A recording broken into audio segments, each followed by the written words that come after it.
Thank you.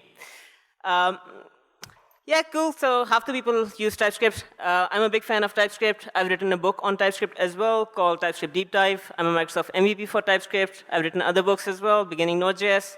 Done a bunch of video courses on egghead.io, the top contributor for TypeScript on Stack Overflow, practice lead for front-end practices at Australia Post, which is like the postal organization for Australia. And you can find these links and find me on them. Now, if I could summarize the talk that I'm going to give today in one sentence, it would be test behavior, not implementation. And this idea is not new. It's well shared within the community. Dan Abramov tweeted this while they were refactoring the internals of React to move from the previous reconciler to the fiber reconciler. As a user of React, what you observe of React, that if the tests were focused on that, then they could refactor the internals without having to worry about breaking tests that were breaking simply because the internals were changing. As a user, those internals are not significant to you. They were actually testing the implementation and not the behavior. A thing that people often forget is that tests serve a purpose. They are here to serve you. You are not the slave of the tests. If tests are causing you problems, then perhaps those tests need to be rewritten, and if they don't make sense to be rewritten, then perhaps even delete them. Now, one great use of tests is to document how the UI should behave. Now, when you have a user interface, there are a few external players interacting with the user interface. There's, of course, you, the user, and then there is the backend, the operating system. And if you're going to use a test framework for user interfaces, you would need something that can play the role of these front and back actors so that you can test your application as a whole. There are lots of solutions out there, but that's where Cypress comes in. It's not just, it's an end-to-end front-end testing application because it allows you to play the roles of these front and the back-end actors. Now, what makes Cypress different from other solutions out there is its flake resistance. It's OK to be a special snowflake, but you don't want your tests to be special snowflakes. You want them to be reliable. If you've done stuff like this, by, like, for example, adding before each, and it's just so that you can get the test body to execute in order, call something like detect changes, added random delays, and struggling to debug failures, then these are the kind of problems that your testing framework should solve for you instead of you fighting the testing framework. And that's what Cypress does. It solves them with command execution separation.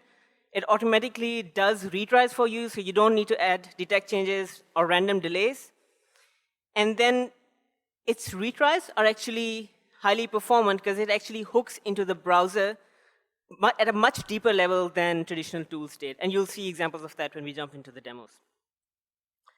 Also, it has the test runner records DOM snapshots as well. So if when tests go wrong, you don't just get one stack trace. You get the whole DOM, and you can see what the DOM looked like and why your tests aren't passing. Let's do a demo. So here I have my IDE. Within this folder, I have two things. I have my web application, and then I have the E2E tests. Now, this folder for the E2E tests is completely independent from the web application. There is no code shared between the two at this point. And the objective to show you over here is that Cypress is agnostic of the platform that you write your UI applications in. What I have in the E2E folder is just a package.json which installs Cypress, and then installs some things for Cypress that allows Cypress to use TypeScript files. For example, it brings in Webpack, TypeScript, TSLoader, and the Webpack processor. Next, what I have is the Cypress folder, which, in order to make it aware for TypeScript, you just insert an index.js, copy-paste it, and you're good to go. You can actually git clone this folder, and you can start writing tests. At this point, I actually do not have any tests written. All I have is an example TS file where we will write our tests. Let's test a website. This describe and it is Mocha. Cypress internally uses Mocha. You saw in our package.json that you didn't have to install Mocha. All the tools that you need with Cypress, it bundles them together so you don't have to do 100 installs to get a single thing going. It provides an API in terms of the Cy global. And from here, I can, for example, visit something like google.com. Let's run this test. Within our package.json, I have a script that simply invokes Cypress open. When you run that, you get the Cypress test runner. Over here, I have the example.ts file that you just saw. All that it does right now is it visits google.com. And you can see that Google is opening up within the test runner. So it's not a separate window of Chrome running that just makes your life as a tester harder because you have so many windows open already. You don't need another one in there. Over here, you have the full Chrome developer tools. So you are writing tests using the same tools that you would normally be debugging your UIs with as well. And it even has its own playground selector to generate commands to get certain things. For example, right now, I've just clicked the selector and clicked the input, and it's saying, you can get a handle to this input using cy.get that particular class name. Let's copy that.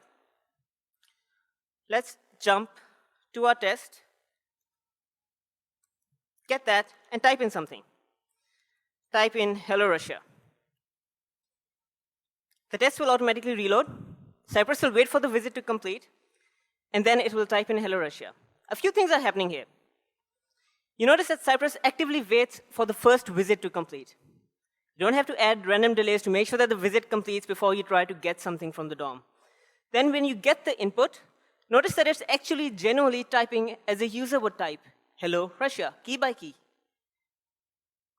So we talked about flakes, and these are all the things that are reducing flakes within your end-to-end testing. Let's do a search by sending a special character sequence, enter. Nothing special there. That's just how you do it. Now, similar to these things called visit and get and type, these are called commands in Cypress. And there's a concept in Cypress of command and execution separation. You saw this magical retries and these waits. What's actually happening is if I were to go ahead and log out something here called start, and then middle, and then end,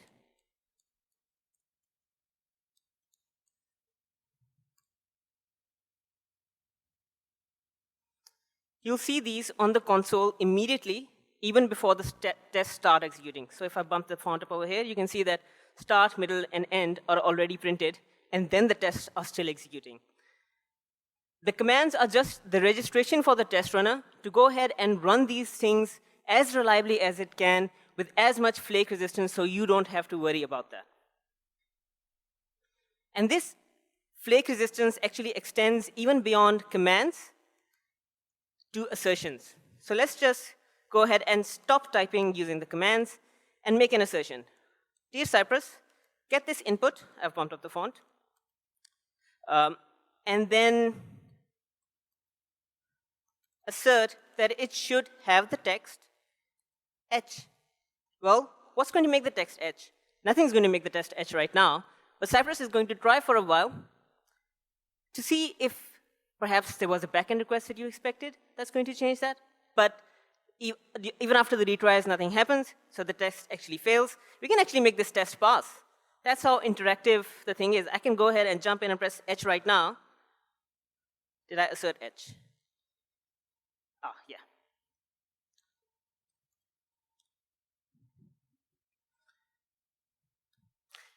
By the way, that was a demonstration of how friendly the environment is in terms of debugging as well. So my assertion was testing the text, whereas an input has the value which you govern. So if I don't interact with the input, the test is going to fail. But as soon as I go ahead and type in H, the test passes. So that's also doing a retry. Of course, if I had gone ahead and typed H, then it should pass.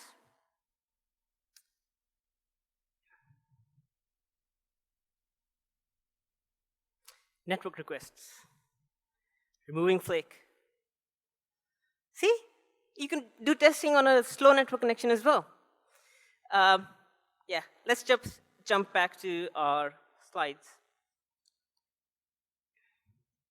Now, in order to write some docs, specs, and some tests, we need an example application. I'm going to go with the to-do MVC application.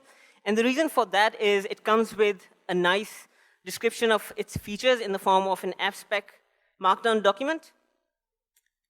Let's do a demo of what this application looks like.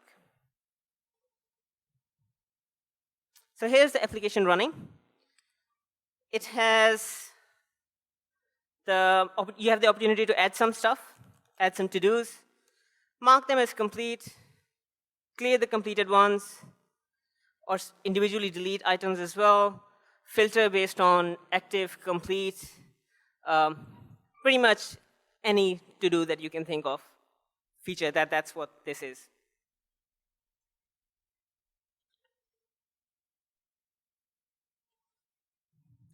Now, if we start writing tests for this particular application right now, we'll run into a challenge pretty quickly.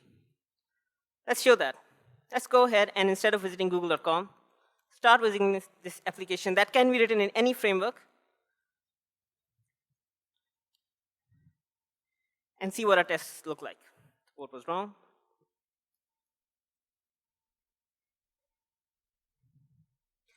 It starts off with these few to-dos. That doesn't feel like a reliable state to start your test from.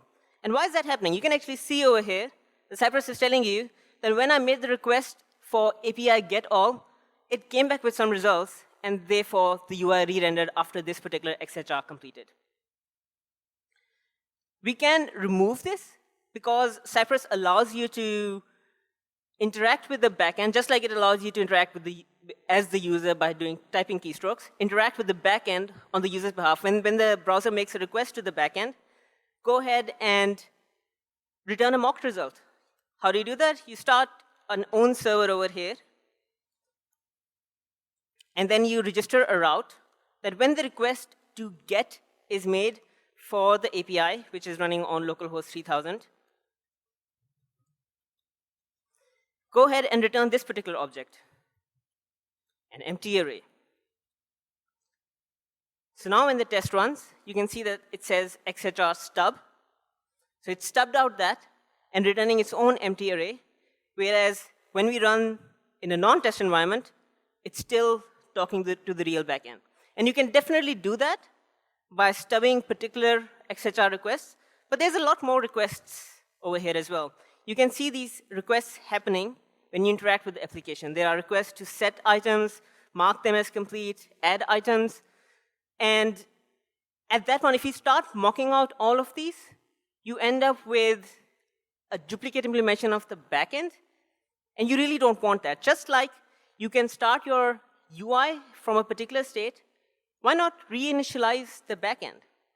Now, you could do that in traditional frameworks as well. But what you would do is you'd clear the backend separately and then start the tests. But then you're not interacting with the backend the way a user might be interacting with the backend. The use case is a login page. When you log in into a browser, you normally get a session cookie back. And that is why you're allowed to do further backend requests. And if you just make an XHR request externally, you don't get that within your browser session. So you want to make the request on the browser's behalf, acting like the user to the backend. Let's do that. Let's reinitialize the backend using the browser. So Cypress, go ahead and make a request to put all the to-dos to be empty. And now when the test runs, you see the request being made. And when the backend comes back with get all, you get an empty array.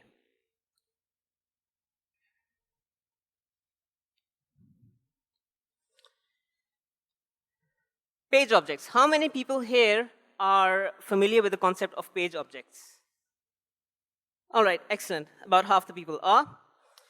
Page objects are just simply a way for you to make the test's interaction with the UI as controlled as possible. You don't want selectors flying all around your application. You don't want mutations to the page flying all around your test spec. So what you do is you create a page object, and I already have a page object for this particular page called the to-do page. And here I have class names for it. I have selectors to get particular items. And then I have a few actors as well, for example, to visit the page, to add a to-do to the page.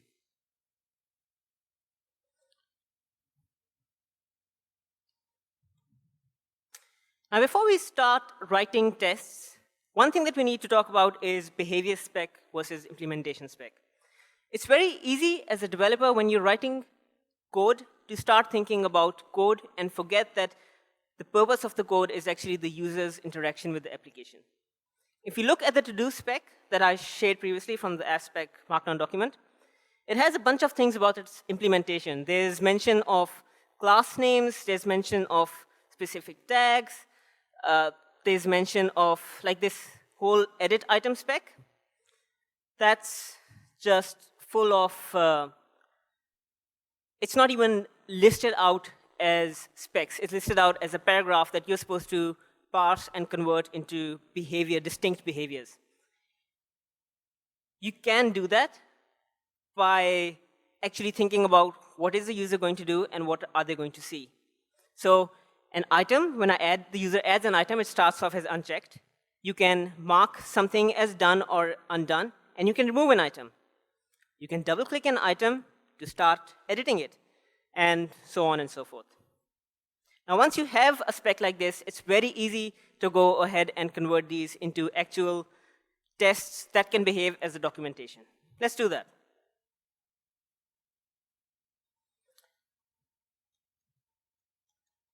So here, I have that spec. So this is the full to-do spec converted into spec documents. And what you can do at this point is start writing tests. So within our to-do page specs, we have the first one, which is the no to-dos behavior. This is just a copy-paste of what you found over here. And what you do is you convert it into suites and individual tests within suites. For the new to-do, the main list and the footer should be hidden. And now you once you have the behavior down and the test is supposed to test the behavior, how you do that can be implementation focused.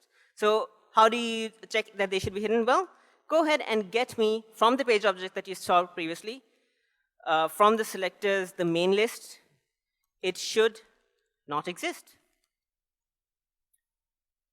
Now, before each test runs, what we want to do is we want to reinitialize the backend.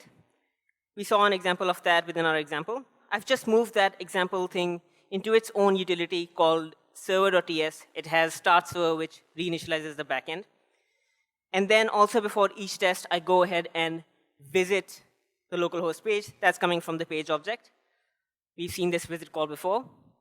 And now within the test, we can focus on the individual behavior, which is that the main list and the footer should not exist.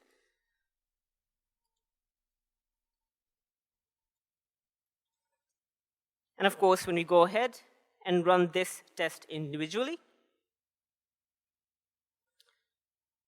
so this is an example of when things go bad, you get a much better debugging experience in Cypress than what you do. It's not just a simple console error that something went wrong. Well, I tried to get the page. I got main, but you tried to assert should not exit. I don't understand what not exit is. There was a typo there. It should not exist. I did that typo twice. And now the test passes. Let's jump to the next one. New to-dos. The input element should be focused when the page is loaded. Well, go ahead and get the input element from the selectors.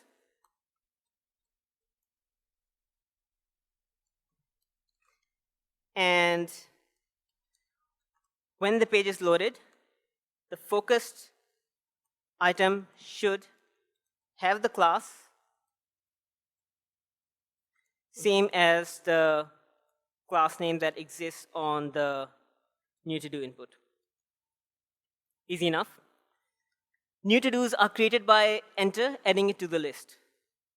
Well, go ahead and get the new input from the selectors. Type in hello, followed by an enter key. And then if you go ahead and check if there is a label at the first place, it should have the text. And you can see that I'm getting a lot of intelligence here because I'm using TypeScript, and Cypress supports TypeScript. Should have the text hello. Easy enough. Clear the input after adding. So the new to-do should clear the input after adding. Let's go ahead and add something again.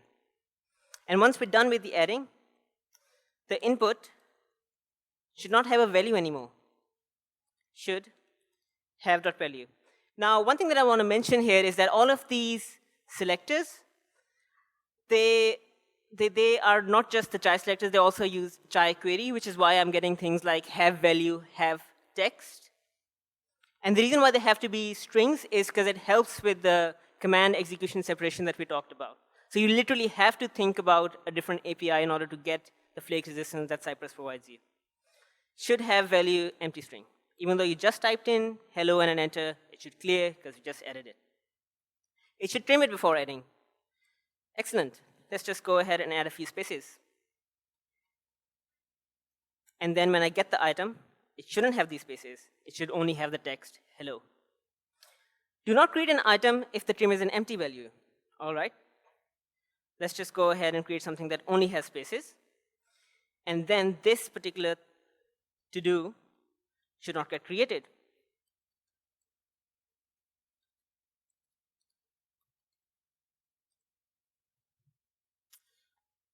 That was easy enough. Let's see if it works.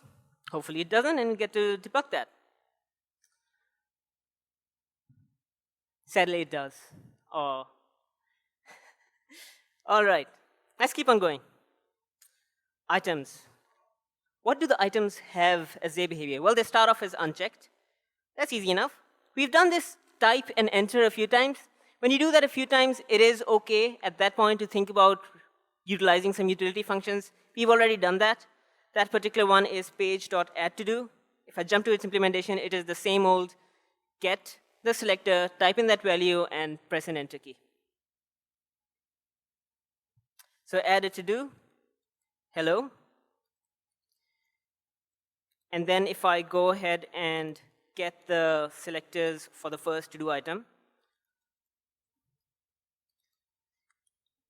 the checkbox, because this starts off as unchecked, the checkbox by the index, it should not. And again, you can see that these browser-specific assertions come baked in with Cypress.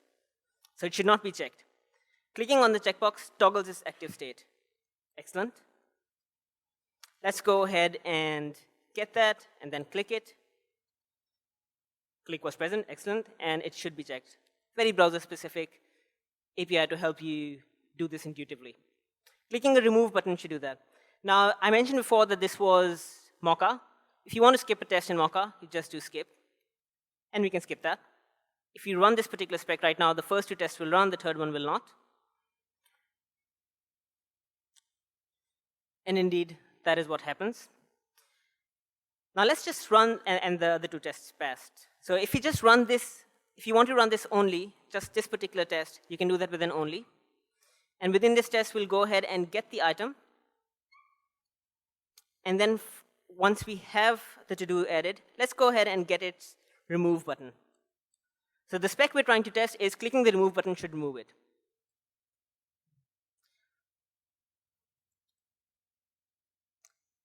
If I just go ahead and ask Cypress to get this particular remove item, you can see something interesting over here. It says over here that this element is not visible. So as a user, how are you supposed to click something that's not visible? Now, Cypress comes with flake resistance and actually testing the way the user would test it. So if I go ahead, just like it types like the user, it tries to click like the user. Well, the user can't click it. It's not visible. But it does have an API to make it visible for your tests. So I can actually go ahead and invoke the show. And all that this is going to do is going to tell the browser that show this item. That doesn't necessarily mean it's still clickable by the user. So if there was something overlaying the destroy button, it would still actually fail. But in this case, it's going to pass because there's not something overlaying it. So actually, it passed in the background anyways. So it goes ahead and clicks it. Now, as a user, if you were to do this, the way you would do it is you'd actually hover over it, and you'd be able to click it. But I can just invoke a show on it. And if it's not overlaid by something else, then it's going to work. Let's jump to the next one. Edit item.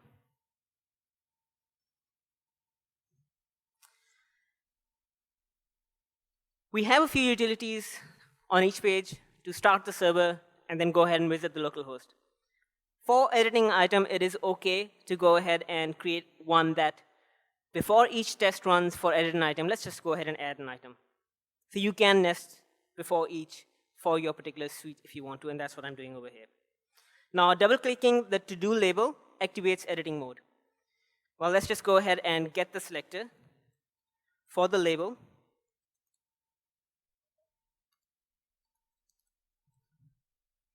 For the 0th item, and double-click it. And the label should go into edit mode. Well, I know the implementation. The implementation is there should be an edit item over there, and it should be visible.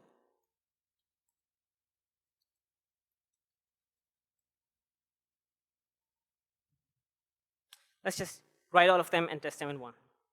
The edit mode should exit on enter, blur, and escape. Let me just show you what we're testing here. So when you double-click it, it goes into edit mode, enter commits it, escape does not commit it, and stuff like that. So the edit mode should exit on enter, blur, and escape. So let's just go ahead and put it in edit mode, type and enter. Now, one thing that you're noticing here is there's a common pattern in tests, which is arrange, act, and assert. You go ahead and arrange the data, and then you do some action, which should put it in a state that you want to verify, and then you do that in the next step. You assert that it has moved in that state. Now, Cypress tests, because of their implicit assertion and implicit retries, everything is pretty much a verification that the application is working. So you can write much more compressed but highly effective tests. So the edit mode should exit on enter. If I go ahead and type in an enter key, then the edit mode should no longer exist.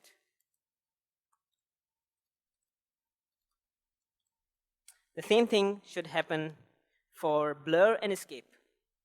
Excellent. Blur, escape. Instead of typing, just blur it. And then escape. Enter results in a commit. Okay, let's go ahead and put this to do, which has the text hello, into edit mode, and then type in space world. And then when we go ahead and type in an enter key,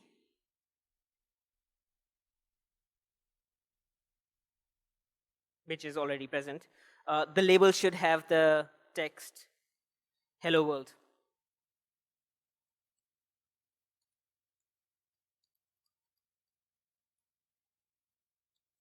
Confirming a commit. Now blur results in a commit as well. Well, now another thing that you're seeing over here is that I'm doing a lot of copy paste. And it is okay to copy paste in tests. When you are doing refactoring of your application, you don't want to be refactoring your tests continuously as well. For something this simple, even though you could reduce it from 3 lines to 1, it is okay to copy paste. It is not that hard. You're seeing me doing this right now in front of your eyes. So go ahead and get the edit, type in enter. It should change the text. The commit is done after a trim. Blur results in a commit.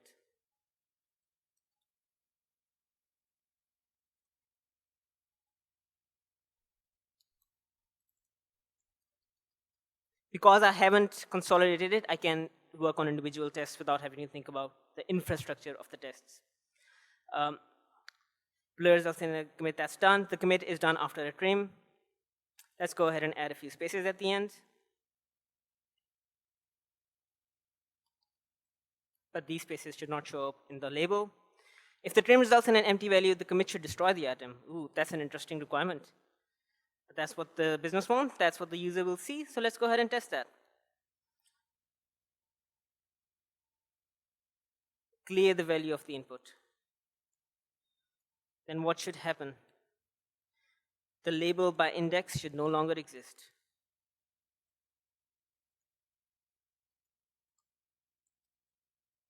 Escape does not result in a commit. Well, we've done enter. Let's do an escape and ensure that the text does not change. Let's run that. Someone laughed. You gave it away. You gave away the mistake.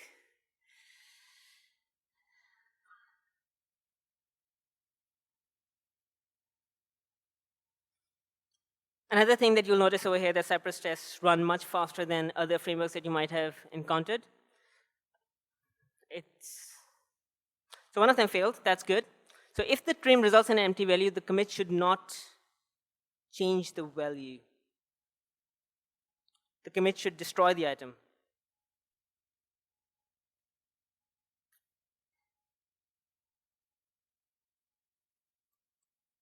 Of course, we haven't committed, so just type in and enter would do it.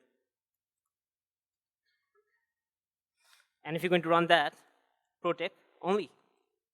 The rest of them passed. Cool. Let's jump to the next one. ToggleAll. Now, there is this thing on the UI, and you can play with the last test, and you can interact with the UI in the test that's already open. There's this feature called ToggleAll, which is toggling all the to-dos. What's its requirements? It should not be visible when there are no to-dos. Well, if I go ahead and get that right now from my selectors, ToggleAll, it should not exist. If any to-do is not complete, it should not be checked. Be careful of the word any. It's a sign of multiple cases. In this case, it's either there's a mix of complete and not complete, or everything is incomplete. Let's go ahead and add a test for both of them. Let's add a few to-dos.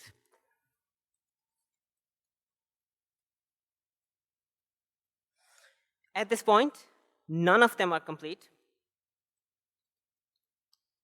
And what should happen? It should not be checked.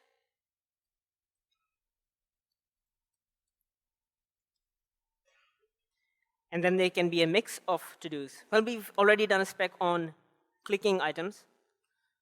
The way you do that is just from your selectors, get the checkbox by index for an item, and just click it. And then it should still not be checked because everything is still not checked. Ideally, you would actually take the spec down and convert it into 2 tests. But in the interest of time, I'll move on. When all to-dos are checked, it should get checked. How do you check all to-dos? Well, you add them, and then you click them. You click the 0th one, then you click the first one, and now all the 2 are checked. And therefore, the requirement is that the ToggleAll checkbox should be checked. Finally, this checkbox toggles all the to-dos to the same state as itself. Let's add a few. And then start clicking this ToggleAll. If I go ahead and click it, I expect it to get checked. You know what? I can even do an assertion for it to be checked. It should get checked. And then the other checkboxes for all the to-dos should be the same.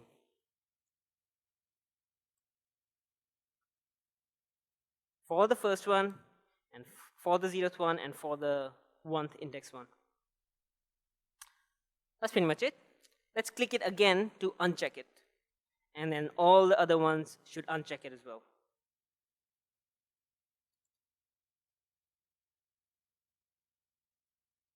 Let's run it. ToggleAll. And what we have here is executable behaviors. We have documentation and tests. If someone asks, what does ToggleAll do? You just run this test and move on. Now, counter. There is a counter on screen. Displayed over here, 2 items left. What are its requirements? It is not displayed when there are no items. Go ahead from the selectors, get the counter, and it should not exist. It displays the number of active to-dos in pluralized form. For example, 0 items left, 1 items left, 2 items left. The reason why it's listed, the examples is items is toggling from 3 to, so items to item to then again items. So let's just add a test that tests all of these cases. We'll go ahead and add 2 items.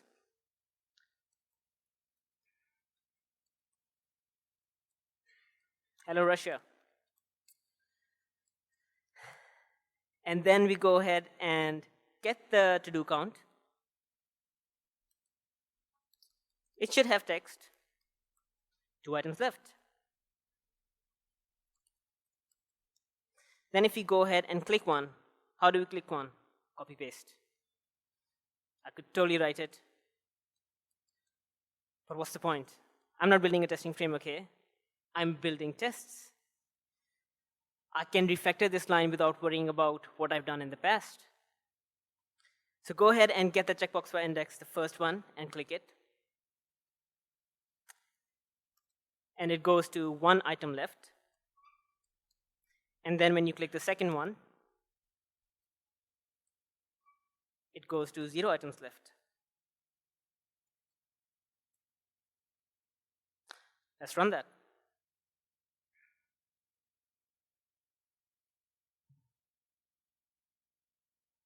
And it works as expected.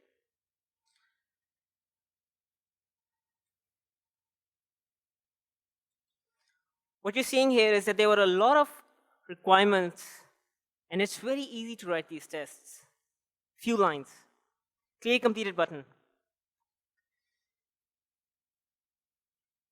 From our page, it should be hidden when there are no to-dos. Go ahead and get the selectors. And it should not exist. It should be visible when there are completed to-dos. Let's go ahead and add a few. Add 1. Click it.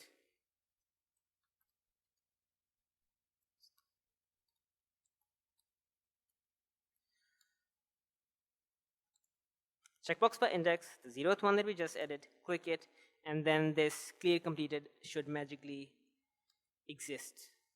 Not only should it exist in the DOM, but it should actually be visible. And there is a distinction between visibility and existence. Existence means that it should be present within the DOM. Visibility is that the user can actually observe with their eyes this particular item.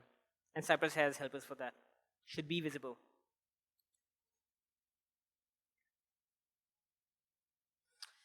Clicking it removes the completed to-dos. Well, if I go ahead and put it into a state where it does show up, and then I go ahead and click it, then the label for the 0th item should no longer exist.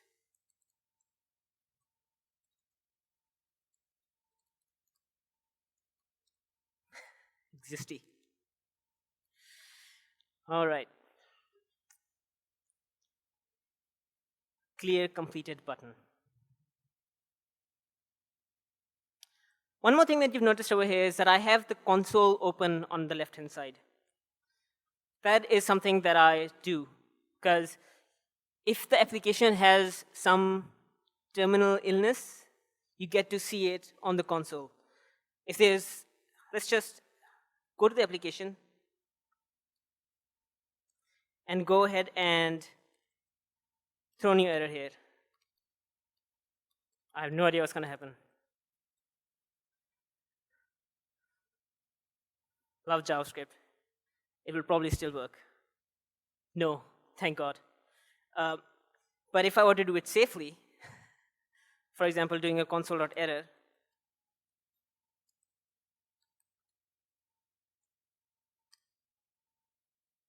you get to see that thing showing up on the console.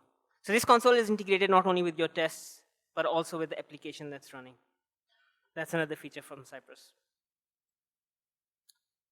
So that's ClearCompleted. What's the next spec? Routing. Within our application that we have open over here, there is routing at the bottom. You can observe that the title is, the URL is changing, and then the active state of the selector that I'm clicking is changing, and the items are getting filtered based on the things that you have selected. Let's go ahead and write a spec for that. By default, all items are shown. The link is selected. Now, just because an item exists at the index 0 does not necessarily mean it's the item that you are looking for. In my before each for routing, I am setting up two to-dos, one in completed state and one in active state, because the routing is going to filter on that. I don't want to write that again and again, moved it into a before each.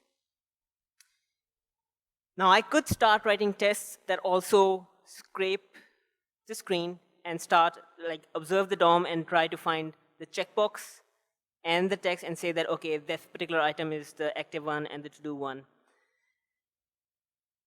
And that's work. Another alternative is to actually take the application state and log it to the terminal, and then verify that the application state is changing, like move it on window and then assert that the Windows application state variable is changing. But at that point, you are writing code for the sake of tests within your application. At this point, you haven't seen me do any modification to my UI application just to make my tests easier, other than the obvious selectors. So let's look at how you would actually do screen scraping. Now, Cypress allows you to do that as well. It allows you to hook into its command execution pipeline and do DOM reading. So here I have the function getAllToDos, which goes ahead and gets the to-do list item. Here's the selector, what that selector looks like. From the to-do list class, get me all the labels. And then for each of these items, now because I'm using TypeScript, it's all very safely typed as well. You can see that it is a jQuery HTML element. So from these list of labels, for each of them, now this each comes from jQuery, and if I hover it, you'll be able to see it as well. It points to the jQuery documentation. Using jQuery, and Cypress comes bundled with jQuery, so you can use cypress.dollar to access the jQuery that comes with Cypress. Get the text of that particular item, and then return this text array of all the labels. It's just jQuery code, and you can do that within Cypress. Now, once I have that utility function, my life becomes much easier.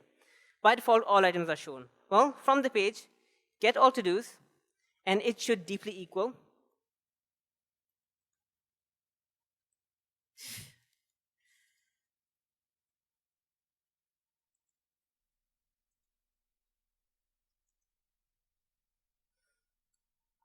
not getting autocomplete. I am blind without autocomplete. Should deeply equal the array completed and active. When you go ahead and visit active, only the active items are shown, and the active link is selected. Well, go ahead and visit it. Side.visit, we've seen visit before. You can even give it hash routes. So for the active link, only active items are shown. So if I go ahead and get the to-dos, they should deeply equal active. If you are curious, the reason why I'm doing deep equal, it's because two arrays are not equal by themselves. But if you go down and ensure that the individual properties match, which is what deep equal does, then they are equal. JavaScript. Now, if you go ahead and visit completed, so there's another requirement here. The active link is selected. if I go ahead and get the selectors active, it should have the class from the class names for the page that I have. Wow. For the class names for the page I have, the selected filter. If I go ahead and visit completed, only completed items are shown, and the completed link is selected. So go ahead and visit completed. Aren't you glad I didn't create a utility function? Should deeply equal completed. Should have the class selected filter for the completed item. Now, when you are in an active state, and you go ahead and click an item, it should move out because it's toggling out. The filter is live. So get me the label by index, checkbox by index, and click it to toggle it. Then it should no longer exist.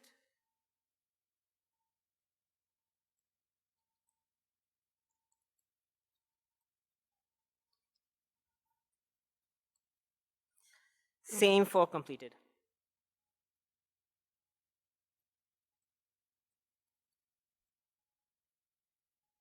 Let's run that.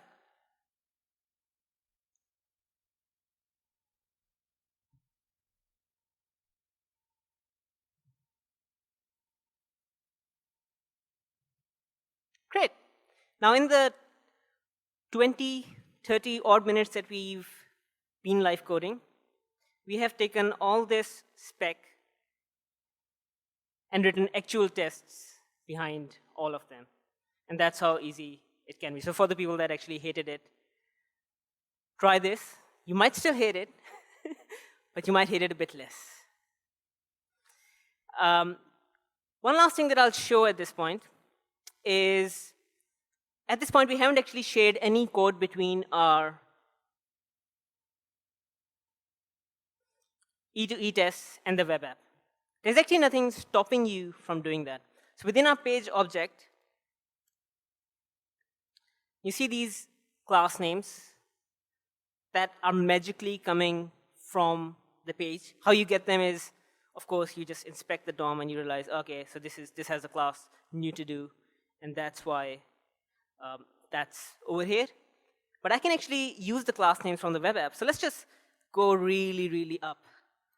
Go up, go up, go up, go web app, go source, go app, go components, go nope, nope, nope to MVC. Because I didn't write the CSS. I'm not a crazy person. That's a joke. From the CSS, bring in the class names that are defined over there as, let's just call it foo, because we're exporting the variable class names as well. And then let's just call them app classes. Let's be good developers. These are app class names. And our testing class names are app class names dot new to do is for the new to do input. And if you run the test, which is already running, it still works. So you can share code independently between your UI and your tests.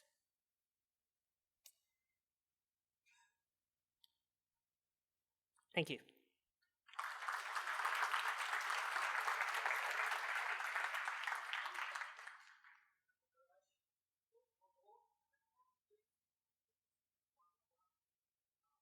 Hello, yes.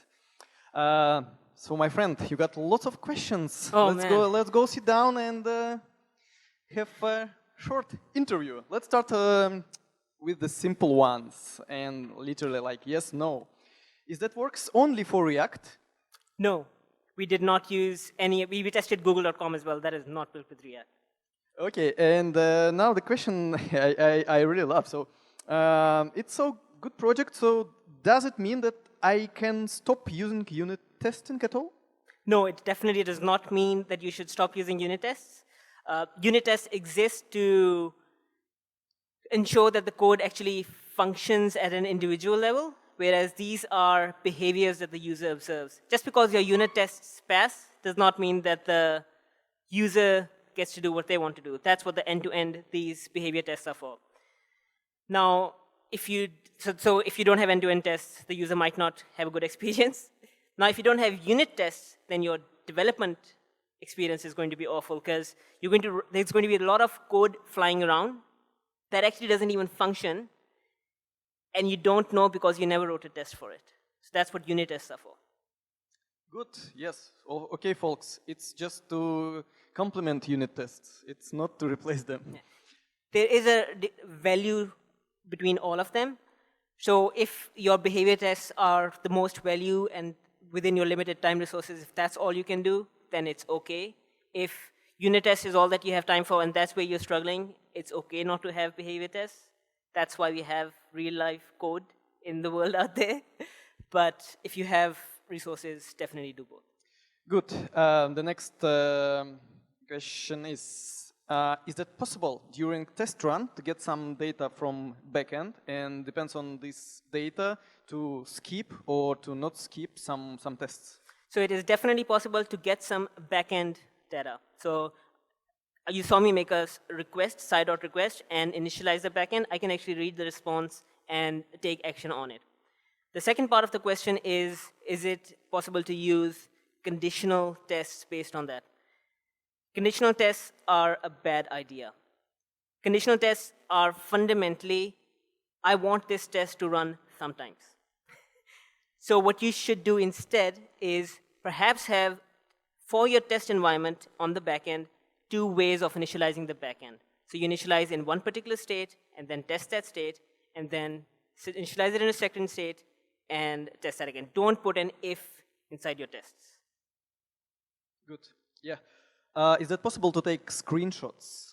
Yes, it is possible to take screenshots. All that you do is side.screenshot. It puts it into a screenshot folder within the Cypress folder. The tests are also within the whole Good. file Good. structure. Awesome. Awesome. And what are the possibilities to use it in the CI/CD flow?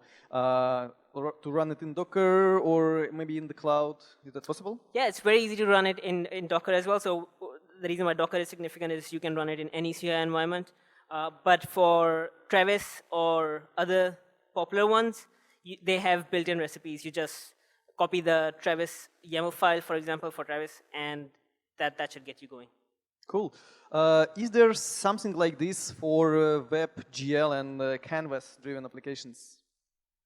No. Okay. So there is definitely something like this, perhaps. But Cypress is not meant for Canvas testing or WebGL. I wouldn't use it for that. Fundamental to that is controlling the mouse. Because the test environment is highly interactive, you as a user interact with it. It does not give you the option to control the mouse. Otherwise, as a developer, when you're writing the test, you'd have a horrible experience. Yep, and to continue with this question, the next one is how it's possible to mock mouse movements, for example, to mimic some drag and drop activities? Yes, so you don't actually need to control the mouse to mimic drag and drop. So there is a spec that they already have written for Trello, which is like the world's biggest drag and drop application out there. And the way you do that is drag and drop is fundamentally the user interacting with the browser running your JavaScript. Drag start, drag end. So what you can actually do is just like I called invoke show, you can invoke drag start, and you can invoke drag end and pass in the argument. So you can execute your UI application code on behalf of the user without actually having to click and drag as a user. Cool. And what if we need to wait for some element to click while it's loading or waiting for some other element? So can we build, let's say, chains of actions? Yeah, so it does do automatic waits for gets and clicks. And if the next item only shows when this item shows, you click you wait, assert that the first item shows, and then you assert for the second item to show, and it will automatically do the smart waits and the retries between those two states. Cool. If we do step back, so could you explain very briefly what is page object? Yes. So page object, you saw the class names towards the end. It's just Implementation details about the page that you don't want leaking into the tests in a brittle fashion. Class names or the page structure, like reading the labels from the input or label by index, those are all brittle points, flake points between tests and the UI application. If you limit those interactions to page objects, when you refactor the UI, you can reliably understand, okay, my page objects have changed. You change your page objects, and then you know which tests need attention. Cool. And the last one, is that really Mocha or just Mocha like? It is actually Mocha. It's actually, and then. And it is actually jQuery, and then, yeah. So then how does Mocha understand when test is actually done? So Cypress understands when Mocha is done. And the way that works is you saw the command execution separation. The test completes. That's just Mocha running the test. All that is doing is registering with this. Now the Cypress test runner takes effect, and it looks at what commands have been called, and it starts executing them.